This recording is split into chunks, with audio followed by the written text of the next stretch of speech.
Suji Halwa is one of those dessert recipes that defines comfort food for me. It's buttery, sweet, fragrant, and comes together in less than 20 minutes. You're only 4 ingredients away from warm, sugary bliss. Let me break it down. The ingredients are simple: suji, semolina, sugar, ghee, and water. No fancy gadgets required, no trips to 15 specialty stores. If you've ever felt intimidated by Indian desserts, trust me, this one's beginner-friendly. You can't mess this up, probably. Start by heating 2 tablespoons of ghee in a pan.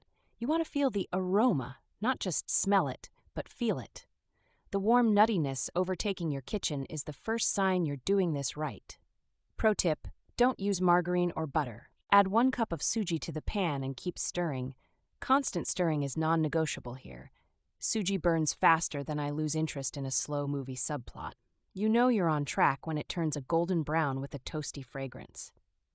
While that's happening, boil 2 pie cups of water with a cup of sugar in a separate pot. This is your syrup base. Add a pinch of cardamom powder into that mix. Don't skip this tiny step, it's the aha moment of this recipe. Stir till the sugar dissolves completely. Now comes the tricky part. Pour the syrup slowly into the roasted suji while stirring continuously. The mixture will bubble up aggressively like it's auditioning for a volcano exhibit. Keep stirring, you got this. It'll settle into a smooth consistency in no time. Within minutes, you'll see the halwa come together into a shiny, glossy texture. It'll start pulling away clean from the sides of the pan. This is when you know it's done. Anything beyond this, and you risk overcooking it into a paste. Here's where you can get creative. Add some roasted cashews or almonds, whatever flexes your fancy. Some people throw in raisins, but they're divisive, like the pineapple on pizza of the halwa world.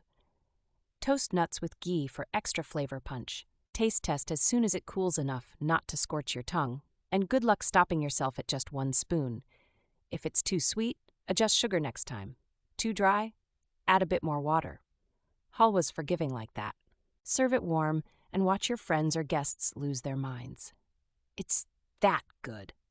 Pair with masala chai if you want to feel like royalty on an ordinary Tuesday. Or just eat it straight from the pan. Let's not kid ourselves. Let's tackle common pitfalls. If your halwa's lumpy, you didn't stir enough. If it's grainy, the suji wasn't roasted properly. If it's gooey, the syrup to suji ratio went rogue. But hey, each mistake has its own charm. Worst case scenario, it's still edible.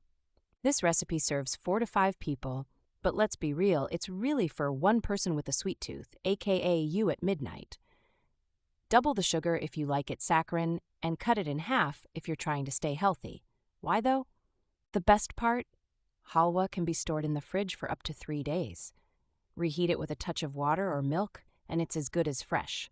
But honestly, who's waiting that long?